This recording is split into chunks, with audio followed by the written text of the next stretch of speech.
রেলের গ্রুপ ডিতে পার্সেন্টেজ থেকে আসা একটা প্রশ্ন, 14/9/2022 এসেছিল এটা। এই টাইপের প্রশ্নগুলো কিন্তু শুধুমাত্র রেলের গ্রুপ ডি বলে না, পশ্চিমবঙ্গ পুলিশ এবং পশ্চিমবঙ্গের বিভিন্ন পরীক্ষাতেও আসে। আচ্ছা, যখন একটা পত্রিকার দাম 30% হ্রাস পায় তখন এর বিক্রি 70% বৃদ্ধি পায়, মোট নিট রাজস্ব কত? তাহলে এই টাইপের অঙ্কগুলো আমরা কি করে করব?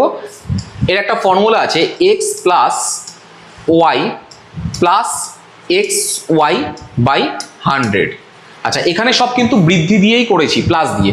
এবার অঙ্কটা দেখি কি বলেছে, 30% হ্রাস পায়, তাহলে 30% হ্রাস মানে কমছে, কিন্তু যখন কমবে তখন আমরা মাইনাস দেব। তাহলে এক্স এর ভ্যালু কত? 30।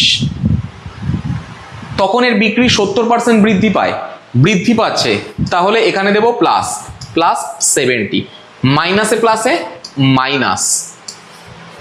এক্স এর ভ্যালু কত? 30, ওয়াই এর ভ্যালু হচ্ছে 70 ডিভাইডেড বাই 100। এটা যদি কাটি তাহলে হবে হচ্ছে এখানে 40 আর এখানে 21, তার মানে 19%। এবার এটা যেহেতু প্লাস রয়েছে তার মানে কি 19% বৃদ্ধি পেয়েছে। পরে একটা অঙ্ক দেখি, এই অঙ্কটাও রেলের গ্রুপ ডিতে এসেছিল 20/9/2022।